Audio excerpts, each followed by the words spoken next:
नमस्कार, good evening, सत श्री अकाल। एक बार फिर आप तमाम लोगों का स्वागत है क्राइम ट्रक की कहानी की इस एपिसोड में। उम्मीद है पूरी फैमिली अच्छी होगी, अपना और अपनों का ख्याल रखती होगी। 2 साल 8 महीने के बाद कोटद्वार की एक कोर्ट ने अंकिता भंडारी मर्डर केस में अपना फैसला सुनाया। अंकिता भंडारी उत्तराखंड की 19 साल की वो लड़की जिसकी लाश एक नहर में मिली थी। एक रिजॉर्ट में वो रिसेप्शनिस्ट के तौर पर काम कर रही थी और ये रिजॉर्ट उत्तराखंड के एक ताकतवर बीजेपी के नेता, एक्स मिनिस्टर, उनके बेटे पुलकित आर्य की थी। इसके बाद इस केस को लेकर काफ़ी कुछ हुआ। इस केस को हशप करने की, सच्चाई छुपाने की, शक के घेरे में जो लोग थे उन्हें बचाने की, और यहाँ तक कि अंकित का एक दोस्त जो बेचारा इस केस में मदद कर रहा था उस तक को फंसाने की साजिश रची गई थी। लेकिन आखिरकार अंकित के उसी दोस्त की वजह से ये केस अपने अंजाम तक पहुँचा और कोटद्वार की कोर्ट ने आज अपने फैसले में ये कहा कि अंकिता भंडारी का कत्ल 3 लोगों ने किया था। पुलकित आर्य, नेता का बेटा, और उसके रिजॉर्ट के 2 एम्प्लॉय, अंकित गुप्ता और साथी सौरभ। इन तीनों को कोटद्वार की कोर्ट ने लाइफ इम्प्रिजमेंट यानी उम्र कैद की सज़ा सुनाई है। उम्र कैद जब तक इनकी उम्र है वो कैद में रहेगी, यानी ताउम्र। इन्हें कोई बीच में 10, 20, 25 साल वाली नहीं, जब तक जिंदा है जेल की सलाखों के पीछे रहेंगे। इस कत्ल की जो वजह मानी गई वो यही कि इस रिजॉर्ट में पुलकित आर्य कोरोना के बाद जब उसका धंधा मंदा हुआ तो यहाँ पर वही दुनिया के सबसे पुराने धंधे यानी जिसमें फरोशी का धंधा चलाना चाहता था, और अंकिता पर भी इस पेशे में शामिल होने के लिए उसे मजबूर कर रहा था। और अंकिता ने जब उसे मना किया और अंकिता ने कहा ये राज फाश कर देगी दुनिया के सामने, और उसने ये बात अपने एक दोस्त से शेयर किया फ़ोन पे, व्हाट्सएप पे, वो सबूत बना के चलकर, तो पुलकित आर्य का राज न खुल जाए कि उसके रिजॉर्ट में क्या कुछ हो रहा है, इस वजह से अंकिता मारी गई। तो इन 3 लोगों को उम्र कैद की सज़ा दी गई है। अब इनके पास मौका है हाई कोर्ट जाने का, हाई कोर्ट में चैलेंज भी करेंगे, उसके बाद सुप्रीम कोर्ट। तो सज़ा तो हो गई है कोर्ट से 2 साल 8 महीने बाद, लेकिन कानूनी लड़ाई अभी बाकी है। हालांकि अंकिता भंडारी के घर वालों को थोड़ी मायूसी हुई, उन्हें लगता था कि कम से कम फांसी की सज़ा तो होगी, लेकिन अदालत ने शायद इसे रेयरेस्ट ऑफ रेयर केस नहीं माना और इसलिए उम्र कैद की सज़ा दी। तो ये थी अंकिता भंडारी के केस की अपडेट। अब आते हैं आज की कहानी के ऊपर। ये सब कुछ अपने देश के अलग अलग जेलों में ही मुमकिन है। ऐसी ऐसी जेलों के अंदर से कहानियाँ बाहर आती हैं कि कोई भी चौंक जाए। लेकिन आज की जो कहानी है वो हमारी पूरी जेल सिस्टम के ऊपर एक और सवाल खड़े करती है। जेल असल में जो बनाई गई है वो है सज़ा के लिए, लेकिन अगर जेल हमारे देश जैसी हो तो फिर किसी भी क्रिमिनल, कातिल, रेपिस्ट, डाकू, चोर, इनको जेल जाने से अब डर भी नहीं लगता और ये डरते भी नहीं है, क्योंकि इन्हें पता है कि जो जेल में इन्हें ज़िंदगी मिलने वाली है वो शायद जेल के बाहर ना मिले, तो वो कहीं ज़्यादा मौज मस्ती के मूड में जेल के अंदर होते हैं। 24 मई की दोपहर की बात है, अभी 24 मई, 6 दिन पुरानी। 24 मई की दोपहर को जयपुर के एक पुलिस स्टेशन में फ़ोन की घंटी बजती है और जयपुर पुलिस को ये खबर मिलती है कि जयपुर सेंट्रल जेल से 4 कैदी, बल्कि 5 कैदी इलाज के लिए सवाई मानसिंह अस्पताल SMS जा रहे हैं। और ये 5 निकले हैं, लेकिन इनमें से 4 के आज भागने का प्लान है। ये जयपुर पुलिस को कोई मुखबिर की वजह से खबर मिलती है और मुखबिर ये इन्फॉर्म करता है लोकल पुलिस को।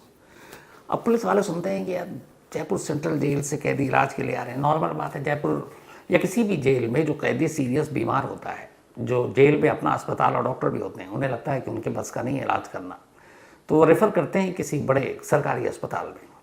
तो अब सवाई मानसिंह अस्पताल जयपुर का एक नामी सरकारी अस्पताल है और कायदे से जो नियम कानून है वो यही है कि जो भी कैदी होंगे उन्हें सरकारी अस्पताल ही रेफ़र किया जाएगा, किसी प्राइवेट अस्पताल में नहीं, क्योंकि खर्च सरकार उठाती है इन कैदियों के भी, चाहे वो रेपिस्ट हों, कातिल हों, डाकू हों। तो पुलिस को ये खबर मिली कि 5 कैदी हैं और इनमें से 4 के आज भागने का प्लान है। सुनते ही पुलिस की टीम फौरन थाने से निकलती है और सवाई मानसिंह अस्पताल पहुंच जाती है। जब अस्पताल पहुंचती है तो सबसे पहले नज़र पड़ती है जेल वैन पर, जिनमें बिठाकर कैदियों को लाया जाता है। पुलिस ने देखा कि जेल की पार्किंग में एक जगह पर वो जेल वैन खड़ी हुई है। पुलिस ने सांस ली, राहत की। उन्हें लगा खबर देने वाला झूठा था, मुखबिर गलत था, क्योंकि जो कैदी जेल वैन से आए वो तो जेल के अहाते में पार्क है। फिर भी उन्होंने कहा चलो अब देखते हैं। अब उन्होंने देखा वैन के आसपास कोई पुलिस वाला है नहीं। उन लोग अंदर जाकर चेक करते हैं। अब वो अस्पताल के अंदर जाते हैं, ओपीडी में जाते हैं, इमरजेंसी में जाते हैं, और बाकायदा उन कैदियों के नाम थे जो मुखबिर ने फ़ोन किया। उसने जो 4 कैदी भागने वाले उनके नाम बताए। उनमें से एक का नाम था भंवर लाल, एक का रफ़ीक, एक का नाम था उसमें अंकित बंसल और एक का करण गुप्ता। तो ये 4 लोग थे, भंवर लाल, रफ़ीक, अंकित और करण। अब अलग अलग वार्ड में, ओपीडी में, अलग अलग डॉक्टरों के पास पुलिस की टीम चक्कर काट रही है, 4 नाम पूछ रही है कि भाई जयपुर सेंट्रल जेल से ये 4 कैदी इलाज के लिए आपके पास आए। हर डॉक्टर ने मना कर दिया। ओपीडी में कहीं उनकी एंट्री नहीं, इमरजेंसी में गए, वहाँ आप कहीं पता नहीं। अब पूरे अस्पताल के हर वार्ड को भी उन्होंने छान मारा, कहीं कोई मिला नहीं। अब पुलिस को लगा नहीं, मुखबिर ने सही खबर दी है। लेकिन परेशानी इस बात की थी कि ये कैदी अगर भाग गए हैं तो जेल वैन क्यों खड़ी है अस्पताल के अंदर। लेकिन उस जेल वैन का ड्राइवर भी नहीं, कोई नहीं। अब पुलिस को लगा मामला गड़बड़ है और मुखबिर सही कह रहा। अब उन्होंने इन 4 कैदियों के बारे में पता करने की कोशिश की और ये भी पता किया कि ये लोग कब कैसे आए। तो सबसे पहले जेल को कांटेक्ट किया गया, जयपुर सेंट्रल जेल। पूछा गया भाई आज आपके 4 कैदी आए। जेल की तरफ से रजिस्टर निकाल कर देखा गया और जवाब दिया गया लोकल पुलिस को कि साहब 4 नहीं 5 कैदी आ जाएं, और उनमें से कुछ के पेट में दर्द था और कुछ को एलर्जी।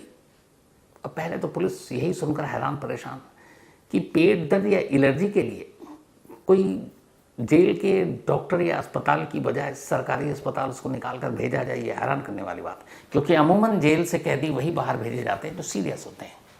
अब एलर्जी जैसी छोटी सी चीज़ के लिए कोई कैसे बाहर रेफर कर सकता है। खैर उन्होंने पूछा तो अभी पता चला 5, पुलिस के पास खबर 4 की थी। उन्होंने कहा ये 5वां कौन, तो पता चला 5वां एक और कैदी था। फिर जेल की तरफ से कहा गया कि नहीं साहब 5वां कैदी जो गया था जिसके पेट में दर्द था वो तो जेल वापस लौट आया 3 घंटे में। अब पुलिस और हैरान कि निकले 5, अस्पताल गए 5, 4 गायब, और 5वां इतना सीधा साधा शरीफ के वापस इलाज करा के अस्पताल भी पहुंच गया, अस्पताल से जेल भी पहुंच गया। अब पुलिस ने अपनी छानबीन शुरू की, इन सारे लोगों के नाम थे। फिर इधर उधर अपने मुखबिरों को लगाया। धीरे धीरे अब दोपहर से शाम होने वाली थी।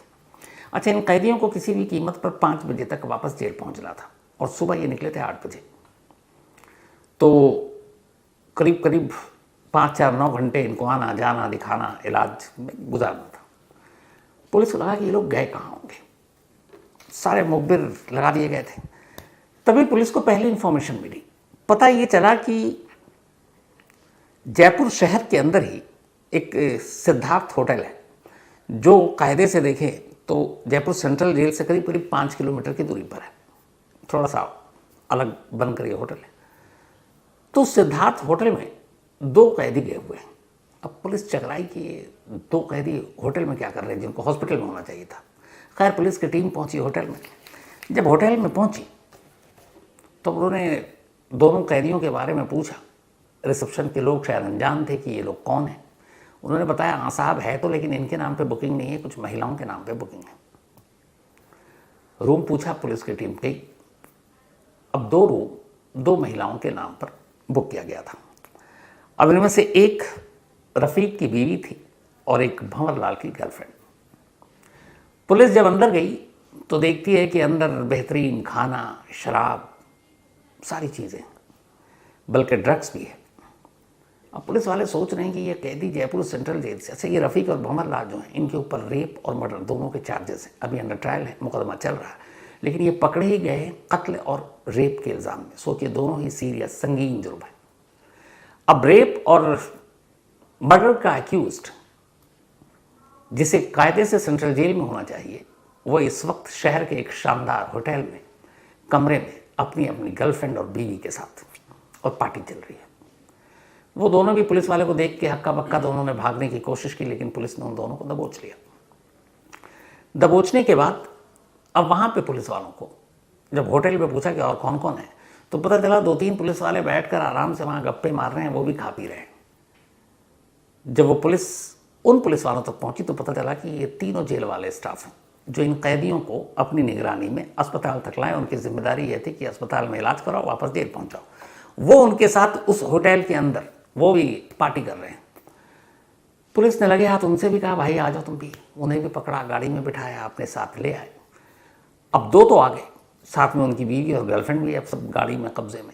अब बाकी अभी भी 2 फरार हैं, जिसमें अंकित है और करण है।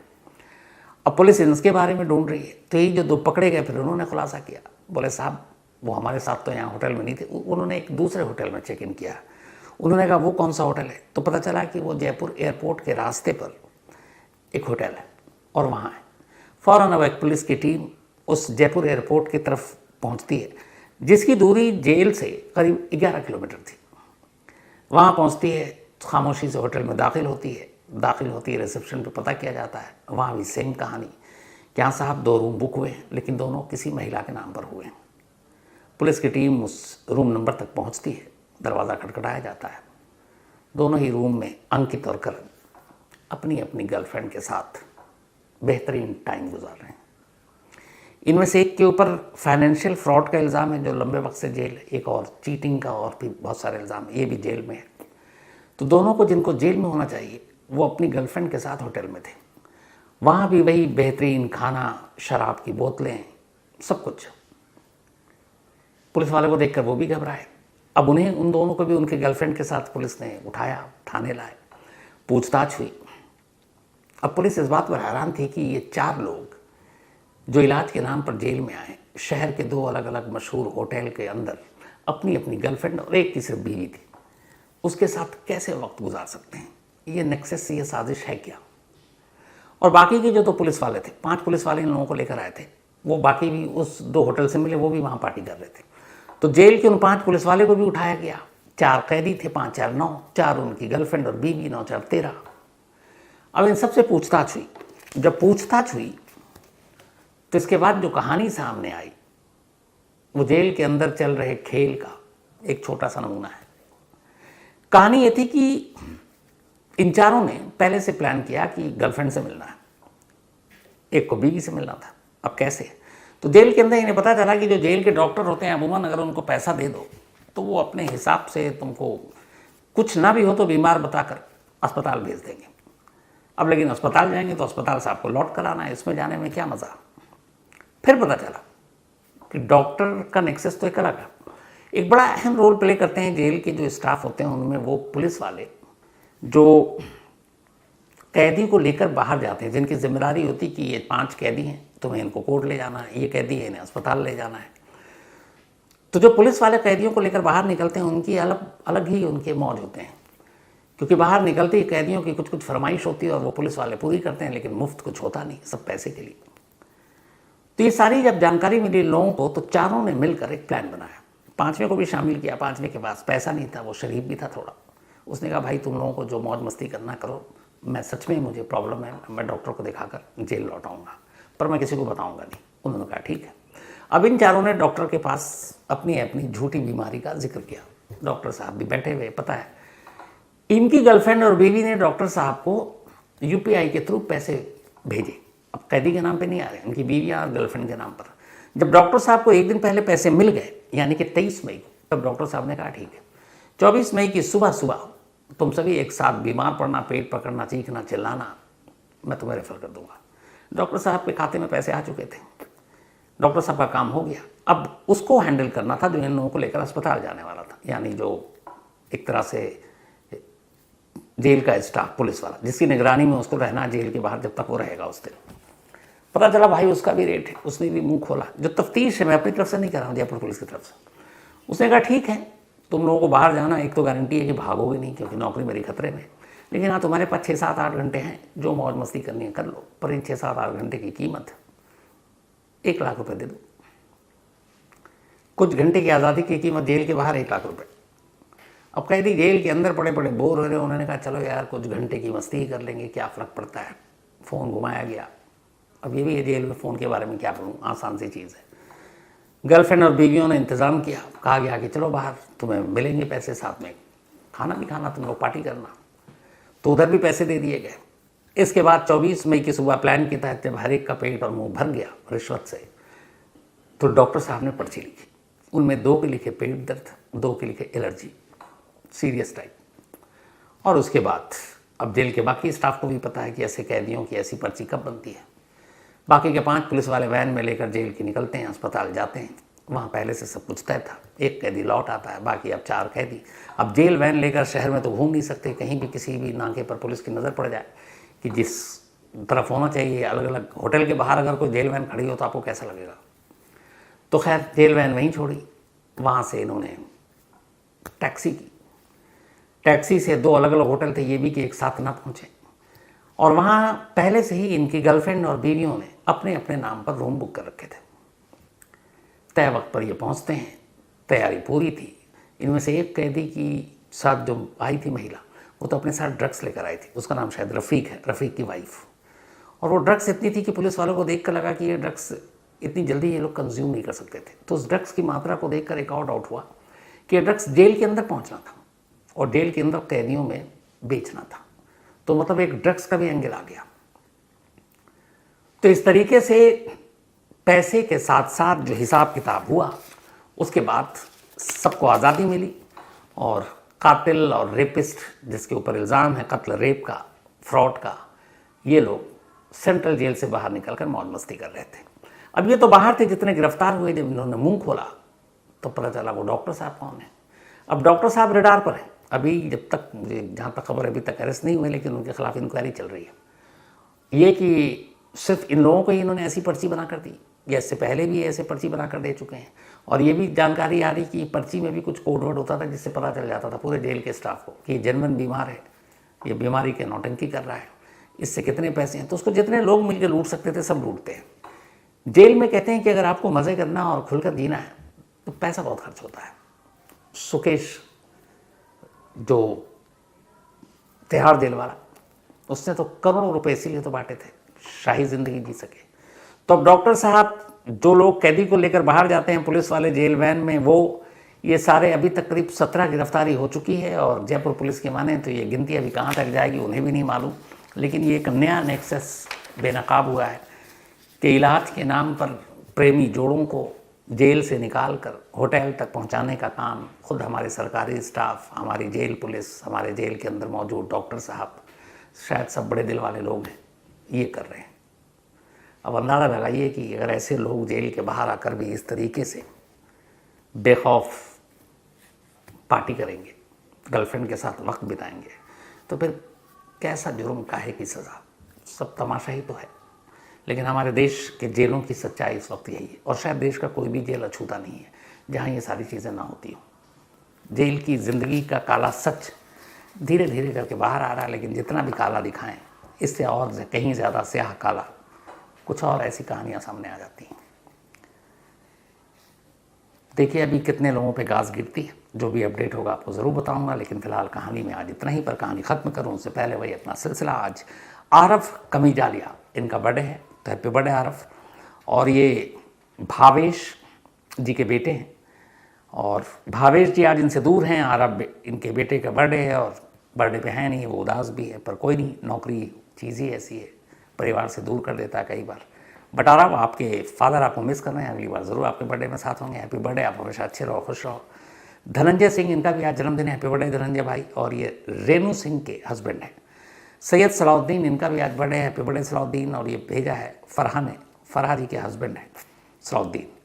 अरुण वर्मा, इनका भी आज बर्थडे है, हैप्पी बर्थडे अरुण साहब। और ये भेजा जोगेश वर्मा ने, जोगेश वर्मा जी बेटे हैं अरुण जी के। महक, इनका भी आज बर्थडे है, तो हैप्पी बर्थडे महक। और ये ईशान की सिस्टर हैं।